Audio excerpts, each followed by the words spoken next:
Hello friends. देखिए friends, भारतीय राष्ट्रीय आंदोलन में आज हम लोग तीसरी क्लास करेंगे। और फ्रेंड्स ये आपके जो है कि NCERT और SCERT बुक्स का जो है कि निचोड़ है। ठीक है, तो देखिए फ्रेंड्स यहाँ पे स्टार्ट करते हैं। देखिए यहाँ पे 8 अप्रैल 1857 में जो है कि मंगल पांडे को जो है कि फांसी दी गई थी। ठीक है, और यहाँ से स्टार्ट हुआ था हमारा। देखिए 1857 की क्रांति के प्रथम विद्रोही मंगल पांडे को 8 अप्रैल 1857 को जो है कि फांसी दी गई थी। ठीक है, जिसके बाद जो है कि क्रांति का विस्तार हुआ था। चर्बी युक्त कारतूसों के प्रयोग के विरुद्ध जो है कि पहली घटना 29 मार्च 1858 को बैरकपुर की छावनी में घटी, जहां मंगल पांडे नामक एक सिपाही ने चर्बी लगे कारतूस के प्रयोग से इनकार करते हुए अपने अधिकारी लेफ्टिनेंट वाग और लेफ्टिनेंट जनरल ह्यूसन की हत्या की थी। ठीक है, तो यहाँ से फ्रेंड्स देखिएगा विस्तृत रूप से, और यहाँ से देखिएगा सबसे पहले यहाँ पर 28 दिसंबर 1885 कांग्रेस का प्रथम अधिवेशन। ठीक है, यहाँ पे देखिएगा एलन एक्टोवियन ह्यूम ने वर्ष 1885 में भारतीय राष्ट्रीय कांग्रेस की स्थापना की थी। ये आपके जो है कि TRE 3 में PRT में जो है कि ये पूछा गया था। ठीक है, तो ये महत्वपूर्ण है फ्रेंड्स, और प्रश्न आपके यहीं से पूछे जाते हैं। इसका प्रथम अधिवेशन 28 दिसंबर 1885 को बम्बई, जो कि अब जो है कि मुंबई में जो है कि गोकुलदास तेजपाल संस्कृत विद्यालय में जो है कि आयोजित किया गया था। ठीक है, देखिए 1885 में व्योमेश चंद्र बनर्जी को भारतीय राष्ट्रीय कांग्रेस का प्रथम अध्यक्ष होने का गौरव प्राप्त हुआ था। ठीक है, देखिए कांग्रेस के प्रथम अधिवेशन में कुल 72 सदस्यों ने भाग लिया था, और ये भी आपका यहाँ पे पूछा जाता है। ठीक है, अब देखिए फ्रेंड्स यहाँ पे 16 अक्टूबर 1905, देखिए यहाँ से बंगाल विभाजन की योजना 16 अक्टूबर जो है कि 1905 को प्रभावी हुई थी। इसकी घोषणा 19 जुलाई 1905 को हुई थी। अंग्रेज सरकार ने बंगाल का विभाजन करके एक नया प्रांत बनाया, जिसमें बंगाल का ढाका, चटगांव, राजशाही और यहाँ पर फ्रेंड्स देखिएगा मालदा, त्रिपुरा के पहाड़ी क्षेत्र सम्मिलित थे। इसका नाम जो है कि पूर्वी बंगाल असम रखा गया। इसकी राजधानी ढाका थी। ठीक है, अब देखिए यहाँ से 30 दिसंबर 1906, देखिए 30 दिसंबर 1906 मुस्लिम लीग की स्थापना। यहाँ पे देखिए ढाका में 30 दिसंबर 1906 को मुस्लिम लीग की स्थापना हुई थी। ये भी बहुत बार एग्जाम में प्रश्न पूछा जा चुका है। वर्ष 1908 में आगा खां को इसका जो है कि अस्थाई अध्यक्ष बनाया गया था। किसका? तो मुस्लिम लीग का। ठीक है, अब देखिए मुस्लिम लीग की स्थापना का मुख्य उद्देश्य ब्रिटिश सरकार के प्रति मुसलमानों में जो है कि निष्ठा बढ़ाना था, और मुसलमानों की राजनीतिक अधिकारों की रक्षा करना तथा कांग्रेस के प्रति मुसलमान में घृणा फैलाना था। ठीक है, अब देखिए 30 दिसंबर 1906 को ढाका में नवाब सलीमुल्लाह की अध्यक्षता में आयोजित बैठक में अखिल भारतीय मुस्लिम लीग नामक राजनीतिक संगठन की स्थापना करने का निर्णय लिया गया था। ठीक है, तो ये महत्वपूर्ण है। और यहाँ से फ्रेंड्स देखिए, और इसमें आपको विस्तृत जानकारी मिलेगी कि किसके बाद कौन सी घटना हुई थी, तो उस घटना का कारण भी क्या था। देखिए 28 दिसंबर 1907 ये तारीख इसलिए महत्वपूर्ण है क्योंकि कांग्रेस का जो है कि सूरत अधिवेशन हुआ था। देखिए कांग्रेस पार्टी में पहला विभाजन, और इसे पहला विभाजन भी माना जाता है कांग्रेस का। ठीक है, तो देखिए कांग्रेस पार्टी में पहला विभाजन 28 दिसंबर 1907 को सूरत अधिवेशन में हुआ था। यहाँ कांग्रेस के अतिवादी तथा उदारवादी यानी कि नरम दल और गरम दल के बीच जो है कि मुद्दों के आधार पर वैचारिक मतभेद सामने आया था।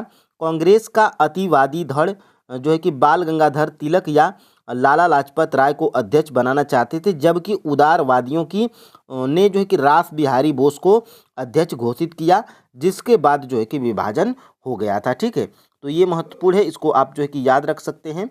और यहाँ से 1 अप्रैल 1912 राजधानी परिवर्तन। देखिए फ्रेंड्स, कलकत्ता की जगह दिल्ली को 1 अप्रैल 1912 को भारत की राजधानी बनाया गया था। देखिए दिसंबर 1911 में ब्रिटिश सम्राट जॉर्ज पंचम और महारानी मेरी के जो है कि भारत आगमन पर जो है कि ये हुआ था। ठीक है, उनके स्वागत हेतु दिल्ली में एक दरबार का आयोजन किया गया था। दिल्ली दरबार में ही 12 दिसंबर 1911 को बंगाल विभाजन को जो है कि रद्द कर दिया गया था। ठीक है, साथ ही कलकत्ता की जगह दिल्ली को नई राजधानी बनाने की अनुमति प्रदान की गई थी। ठीक है, अब देखिए यहाँ से 4 अगस्त 1914 यहाँ पर क्या होता है, तो प्रथम विश्व युद्ध की शुरुआत होती है। प्रथम विश्व युद्ध में एक ओर जर्मनी, ऑस्ट्रिया, इटली और तुर्की थे, वहीं दूसरी ओर फ्रांस, रूस और इंग्लैंड थे। ये महत्वपूर्ण है। ये इन दोनों जो है कि इन दोनों के बीच में जो कि हुआ था। लॉर्ड हार्डिंग वायसराय की बुद्धिमत्ता एवं सहानुभूतिपूर्ण रवैये के कारण प्रथम विश्व युद्ध में ब्रिटेन को भारत का पूर्ण समर्थन मिला था। प्रथम विश्व युद्ध में ब्रिटेन सरकार द्वारा तुर्की मुस्लिम के विरुद्ध युद्ध की घोषणा से मुस्लिम लीग का जो है कि सरकार के प्रति मोह भंग हो गया था। तब मुस्लिम लीग कांग्रेसी नेताओं के अधिक नज़दीक आने का प्रयास करने लगे थे। ठीक है, तो यहाँ से महत्वपूर्ण है। और यहाँ से देखिएगा 28 अप्रैल 1916 ये होता क्या है, तो होम रूल लीग की स्थापना होती है, जो कि महत्वपूर्ण है। और यहाँ पे देखिएगा बाल गंगाधर तिलक द्वारा 28 अप्रैल 1916 को पूना में होम रूल लीग की स्थापना की गई थी। तो ये तारीख फ्रेंड्स, प्रश्न जो है कि तारीख पूछी जाती है।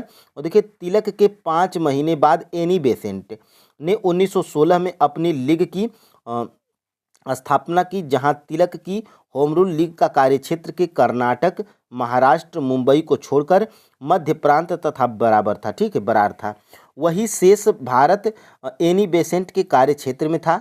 लीग की सर्वाधिक शाखाएं मद्रास में थीं, लेकिन मुस्लिम लीग की सर्वाधिक सक्रियता बम्बई, उत्तर प्रदेश के कुछ हिस्सों तथा गुजरात के ग्रामीण इलाकों में थी। ठीक है, अब देखिए यहाँ से 29 दिसंबर 1916 ये फ्रेंड्स देखिएगा, ये कांग्रेस का लखनऊ अधिवेशन था, जो कि 29 दिसंबर 1916 को हुआ था। और ये इसलिए महत्वपूर्ण अधिवेशन हो जाता है क्योंकि इसी में जो है कि कांग्रेस एकजुट हुए थे। ठीक है, यानी कि नरम दल और गरम दल के नेताओं के बीच में जो है कि ये एक हो गए थे। क्यों हो गए थे? क्योंकि फ्रेंड्स देखिए 1907 में सूरत के अधिवेशन में ये लोग जो है कि अलग हुए थे, यानी कि 2 बराबर भागों में। ठीक है, तो देखिए लखनऊ समझौता भारतीय राष्ट्रीय कांग्रेस तथा ऑल इंडिया मुस्लिम लीग के बीच 29 दिसंबर 1916 को लखनऊ समझौता संपन्न हुआ। इस समझौते को कांग्रेस ने 29 दिसंबर 1916 को, मुस्लिम लीग ने 31 दिसंबर 1916 को अंगीकृत किया था। इस समझौते में कांग्रेस तथा मुस्लिम लीग द्वारा संयुक्त रूप से स्वशासन की मांग को तेज करने का उपबंध किया गया था। ठीक है, अब देखिए यहाँ से 17 मार्च 1919 ये रोलेक्ट एक्ट इसलिए महत्वपूर्ण है क्योंकि इसमें देखिए हुआ क्या था, केंद्रीय विधान परिषद में से 17 मार्च 1919 को पारित हुआ था। कौन? रोलेक्ट एक्ट। विधेयक रोलेट एक्ट या रोलेट अधिनियम के नाम से जाना गया। रोलेट अधिनियम के द्वारा अंग्रेजी सरकार जिसको जब चाहे तब बिना मुकदमे कि जो है कि चलाए जेल में बंद रख सकती थी। इसलिए इस कानून को बिना वकील, बिना अपील, बिना दलील का कानून कहा गया था। ठीक है, तो ये इसलिए महत्वपूर्ण हो जाता है क्योंकि यहाँ पे देखिएगा 13 अप्रैल 1919 ये तारीख इसलिए महत्वपूर्ण है क्योंकि जलियांवाला बाग हत्याकांड हुआ था। ठीक है, तो ये डेट आप याद रखिएगा। वैसाखी के दिन 13 अप्रैल 1919 को अमृतसर के जलियांवाले बाग में कांग्रेसी नेताओं जैसे डॉक्टर सैफुद्दीन किचलू और डॉक्टर सत्यपाल की गिरफ्तारी के विरुद्ध एक शांतिपूर्ण सभा का आयोजन किया गया था। ठीक है, तो ये प्रश्न बन सकता है कि जलियांवाला बाग हत्याकांड की जो है कि हुआ था तो वो सभा किस लिए आयोजित की गई थी, तो डॉक्टर सैफुद्दीन किचलू और डॉक्टर सत्यपाल की गिरफ्तारी के विरुद्ध जो है कि एक शांतिपूर्ण सभा का आयोजन किया गया था। देखिए सभा स्थल पर अंग्रेज जनरल डार ने बिना कोई पूर्व सूचना या चेतावनी के भीड़ पर गोली चलवा दी, जिसमें जो है कि हजारों लोग मारे गए थे। हत्याकांड के जो है कि विरोध में रविंद्रनाथ टैगोर नाइट की उपाधि वापस कर दी थी। वायसराय की कार्यकारिणी के सदस्य शंकर नायर ने भी वायसराय की कार्यकारिणी परिषद से त्यागपत्र दे दिया था। ठीक है, इसमें महात्मा गांधी जी भी अपना जो है कि उपाधि वापस किए थे। ठीक है, अब देखिए यहाँ पे 17 अक्टूबर 1919 खिलाफत दिवस। ठीक है, तो ये महत्वपूर्ण इसलिए है क्योंकि यहाँ पर देखिएगा भारत के मुसलमान तुर्की के सुल्तान को इस्लाम का खिलाफ खलीफा मानते थे। प्रथम विश्व युद्ध में तुर्की मित्र देशों के विरुद्ध लड़ रहा था। युद्ध के समय ब्रिटिश राजनीतिक भारतीय मुसलमानों को वचन दिया था वे तुर्की साम्राज्य को किसी तरह का नुकसान नहीं पहुंचाएंगे, लेकिन युद्ध की समाप्ति के बाद ब्रिटिश सरकार ने तुर्की के सुल्तान के समस्त अधिकार छीन लिए। गांधी जी ने जो है कि खिलाफत आंदोलन को हिंदू मुस्लिम एकता का जो है कि सुनहरा अवसर माना था। 17 अक्टूबर 1919 को अखिल भारतीय स्तर पर खिलाफत दिवस जो है कि मनाया गया था, तो इसलिए ये महत्वपूर्ण हो जाता है। और यहाँ से देखिएगा 1 अगस्त 1920 असहयोग आंदोलन की शुरुआत, जो कि मोस्ट इम्पोर्टेंट है। गांधी जी ने 1 अगस्त 1920 को असहयोग आंदोलन शुरू किया, जिसमें गांधी जी ने अपना कैसर ए हिंद जुल युद्ध पदक और वोअर पदक वापस कर दिया था। देखिए, असहयोग आंदोलन की शुरुआत के समय ही कांग्रेस को तिलक की जो है कि मृत्यु 1 अगस्त 1920 का जो है कि एक बड़ा सदमा झेलना पड़ा था। ठीक है, तो ये महत्वपूर्ण है। और यहाँ से मोस्ट इम्पोर्टेंट एक और डेट आपको मिलती है 5 फरवरी 1922। देखिए, चौरी चौरा हत्याकांड। देखिए, गांधी जी द्वारा वायसराय को दी गई धमकी की समय सीमा पूरी होने से पहले ही उत्तर प्रदेश के गोरखपुर जिले में चौरी चौरा नामक स्थान पर 5 फरवरी 1922 को एक घटना घटी। चौरी चौरा कांड के नाम से चर्चित इस घटना के अंतर्गत क्रोध से आग बबूला भीड़ ने पुलिस के 22 जवानों को थाने के अंदर जिंदा जला दिया था। चौरी चौरा की घटना से गांधी जी इतने आहत हुए थे कि उन्होंने आंदोलन को तत्काल जो है कि वापस लेने का निर्णय लिया था। ठीक है, तो ये महत्वपूर्ण है। और यहाँ से देखिएगा 9 अगस्त 1925 काकोरी कांड। ठीक है, देखिए, उत्तर रेलवे के लखनऊ सहारनपुर संभाग के काकोरी नामक स्थान पर 9 अगस्त 1925 को 8 डाउन ट्रेन पर डकैती डालकर सरकारी खजाने को लूट लिया गया। इसके पश्चात 29 लोगों को गिरफ्तार करके उन पर मुकदमा चलाया गया था। काकोरी षड्यंत्र कांड में राम प्रसाद बिस्मिल, अशफाक उल्ला खां, रोशन लाल, राजेंद्र लाहिड़ी को जो है कि फांसी दी गई थी। बता दें कि उत्तर प्रदेश सरकार ने भारत के स्वाधीनता संग्राम के इतिहास के एक अहम अध्याय काकोरी कांड नाम बदलकर काकोरी ट्रेन एक्शन कर दिया है। ठीक है, तो ये महत्वपूर्ण है। और देखिए, यहाँ से 3 फरवरी 1928 साइमन कमीशन का भारत आगमन। देखिए, कांग्रेस तथा मुस्लिम लीग ने साइमन कमीशन का बहिष्कार किया। इस दिन संपूर्ण भारत में हड़ताल रखी गई थी। साइमन कमीशन की नियुक्ति भारत में संवैधानिक विकास की प्रक्रिया के विकास को समझने तथा उस पर अपना सुझाव देने के लिए की गई थी, किंतु कमीशन में किसी भारतीय सदस्य को नियुक्त नहीं किए जाने के कारण इसका जो है कि विरोध किया गया था। ठीक है, और यहाँ से फ्रेंड्स देखिएगा 17 दिसंबर 1928 सैंडर्स हत्याकांड। लाहौर के सहायक पुलिस अधीक्षक सैंडर्स ने 30 अक्टूबर 1928 को लाहौर में साइमन कमीशन विरोधी अभियान के दौरान लाला लाजपत राय पर जो है कि लाठीचार्ज करवाकर उन्हें घातक रूप से घायल कर दिया गया था। और इन्हीं जो है कि लाठीचार्ज के कारण जो है कि लाला लाजपत राय की मृत्यु भी हो गई थी। ठीक है, देखिए, भगत सिंह, चंद्रशेखर आज़ाद और राजगुरु ने 17 दिसंबर 1928 को लाहौर रेलवे स्टेशन पर सैंडर्स की हत्या की थी। ठीक है, तो ये महत्वपूर्ण है। और यहाँ पे देखिएगा 8 अप्रैल 1929 असेंबली बम कांड। देखिए, भगत सिंह और बटुकेश्वर दत्त ने 8 अप्रैल 1928 को केंद्रीय विधानसभा में बम फेंके थे। इन्होंने public safety bill, trade dispute bill के विरोध में जो है कि बम फेंका था। ठीक है, जिसका उद्देश्य सरकार को डराना मात्र था। बम खाली स्थान पर फेंका गया था। भगत सिंह एवं बटुकेश्वर दत्त को गिरफ्तार कर लिया गया। 23 मार्च 1931 को लाहौर षड्यंत्र केस में भगत सिंह, सुखदेव और राजगुरु को जो है कि फांसी दी गई थी। तो ये डेट आपको याद रखना है। 23 मार्च 1931 को भगत सिंह, सुखदेव और राजगुरु को जो है कि फांसी दी गई थी। अब देखिए 1930 और 1932 गोलमेज सम्मेलन। देखिए, प्रथम गोलमेज सम्मेलन 12 नवंबर 1930 को, द्वितीय गोलमेज सम्मेलन 7 सितंबर 1931 को, तीसरा गोलमेज सम्मेलन 17 नवंबर 1932 को जो है कि आरंभ हुआ था। तो ये तीनों गोलमेज सम्मेलन आपको याद रखना है डेट के साथ में।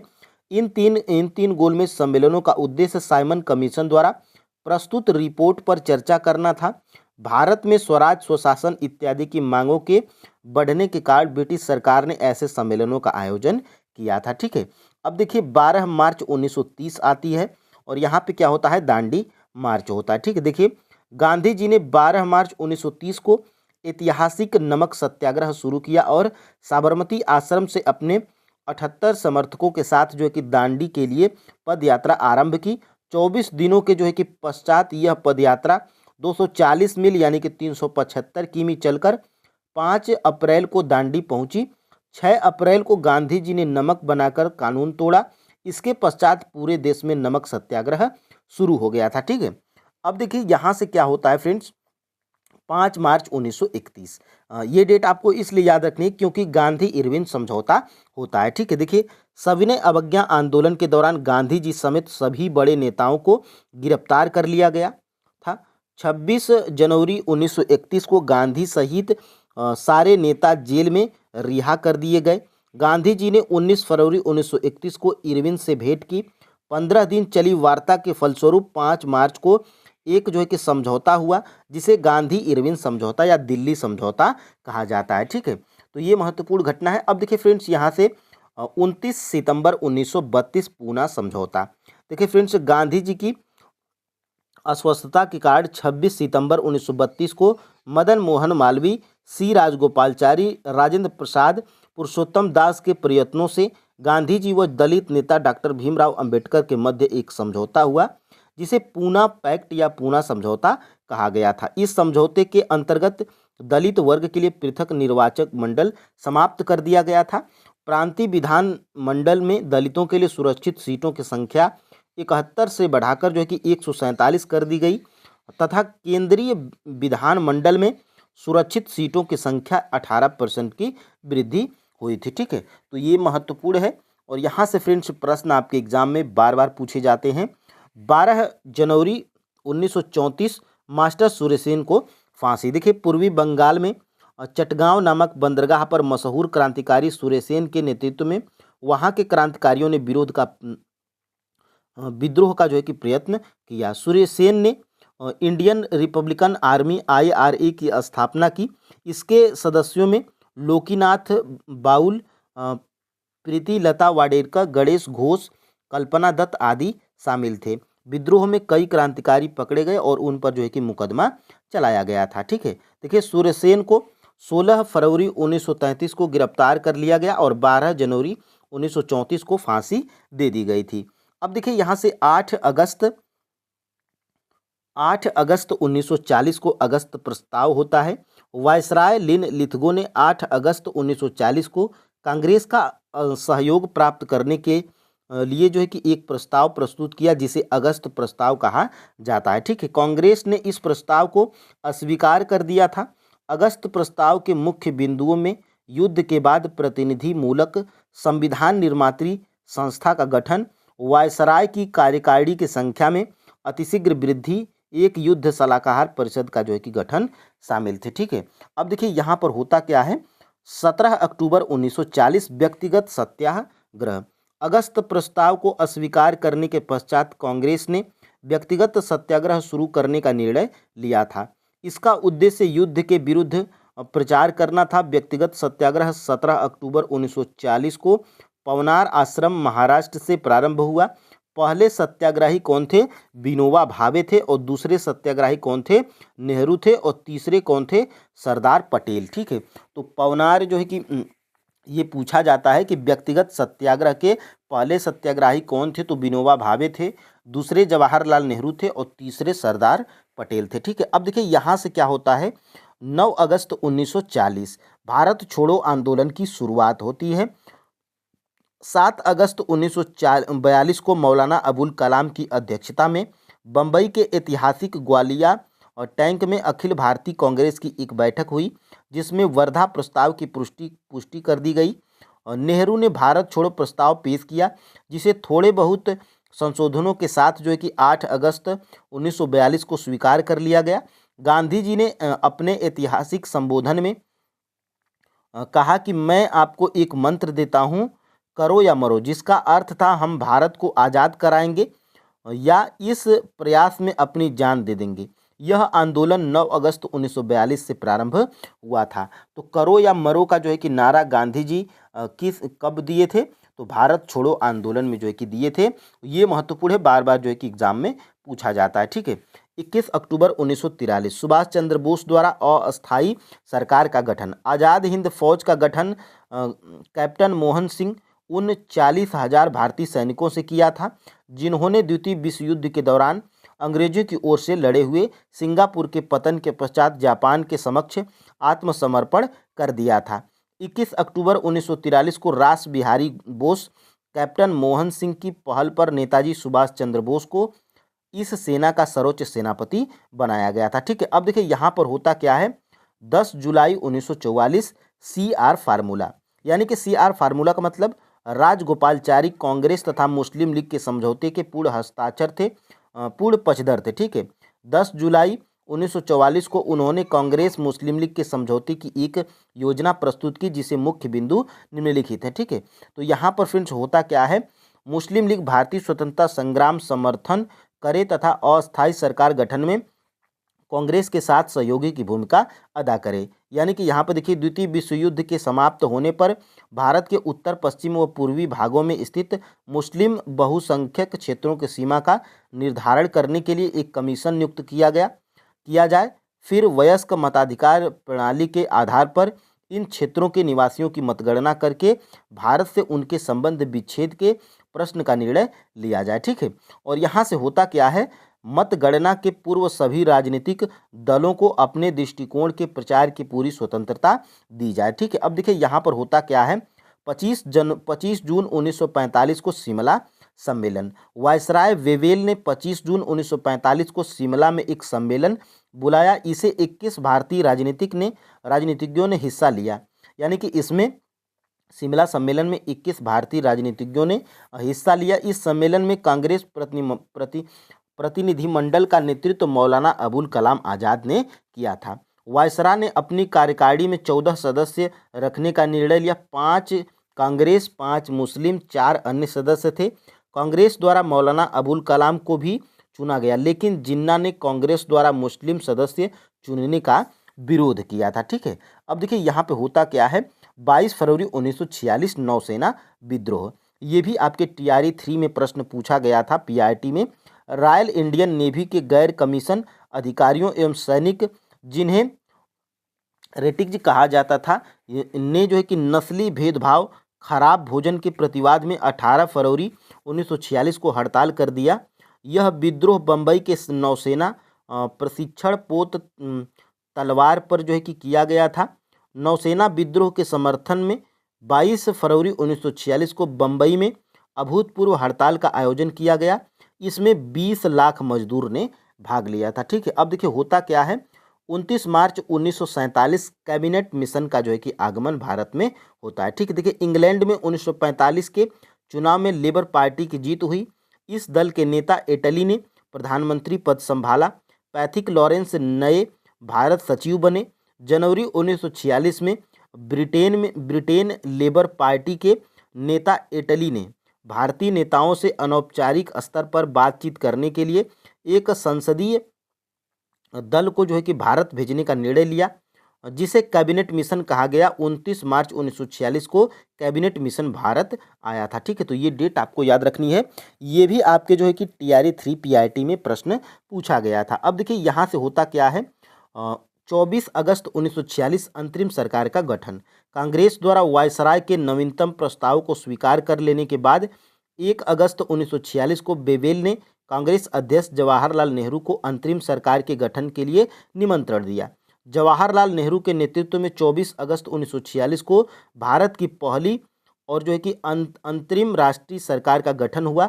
मुस्लिम लीग ने अंतरिम सरकार में भागीदारी नहीं की थी। ठीक है। अब देखिए होता क्या है, 9 दिसंबर 1946 संविधान सभा की पहली बैठक होती है। संविधान सभा की पहली बैठक 9 दिसंबर 1946 को हुई। डॉक्टर सच्चिदानंद सिन्हा को संविधान सभा का अस्थायी सदस्य बनाया गया था। डॉक्टर राजेंद्र प्रसाद को 11 दिसंबर 1946 को संविधान सभा का स्थायी सदस्य नियुक्त किया गया। संविधान सभा को भारतीय संविधान को जो है कि तैयार करने के उद्देश्य से निर्वाचित किया गया था। संविधान सभा ने 2 वर्ष 11 महीने 18 दिन के समय के साथ संविधान निर्माण का जो है कि कार्य पूरा किया था। तो ये सारे प्रश्न जो है कि आपके एग्जाम में बन सकते हैं। देखिए यहाँ से 3 जून 1947 माउंटबेटन योजना, ब्रिटिश प्रधानमंत्री इटली ने 3 जून 1947 को हाउस ऑफ कॉमन्स में विभाजन योजना, 3 जून योजना जिसे माउंटबेटन योजना भी कहा जाता है, की घोषणा की। 3 जून, देखिए यहाँ से 3 जून की योजना मूलतः भारत विभाजन की योजना थी। इसमें उस प्रक्रिया का उल्लेख किया गया जिसके जो है कि अंतर्गत अंग्रेजों द्वारा भारतीयों को सत्ता हस्तांतरित की जानी थी तथा मुस्लिम बहुल प्रांतों को यह चुनना था, ठीक है, कि वे भारत में रहेंगे, प्रस्तावित राज्य पाकिस्तान में शामिल होंगे, ठीक है। अब देखिए होता क्या है, 15 अगस्त 1947 भारत की स्वतंत्रता का दिवस। भारत ब्रिटिश उपनिवेश की गुलामी से 15 अगस्त 1947 को स्वतंत्र हुआ। 200 वर्ष की ब्रिटिश दक्षता के पश्चात भारत ने प्रथम बार मुक्ति का जो है कि अनुभव किया। लॉर्ड माउंटबेटन को स्वतंत्र भारत का प्रथम ब्रिटिश गवर्नर जनरल नियुक्त किया गया था। जवाहरलाल नेहरू को भारत का प्रधानमंत्री बनाया गया था। भारतीय स्वतंत्रता अधिनियम 1947 में यह प्रावधान किया गया था कि 15 अगस्त 1947 से भारत और पाकिस्तान नामक डोमिनियन की स्थापना की जाएगी, ठीक है। और यहाँ से फ्रेंड्स ये जो है कि पूरा निचोड़ आपका ख़त्म होता है। और फ्रेंड्स देखिए यहाँ से प्रश्न आपके एग्ज़ाम में ज़रूर बनते हैं और ये फ्रेंड्स आपके NCERT और SCERT बुक्स का निचोड़ है, ठीक है। तो फ्रेंड्स आज के लिए इतना ही। क्लास कमेंट में आप ज़रूर बताइए कि कैसी लगी थी, ठीक है। और फ्रेंड्स इसको अगर आप एयरफोन लगा के ध्यान से सुनते हैं तो कुछ जानकारी आपके जो है कि माइंड में हो जाएगी, ठीक है। तो फ्रेंड्स आज के लिए इतना ही। जय हिंद।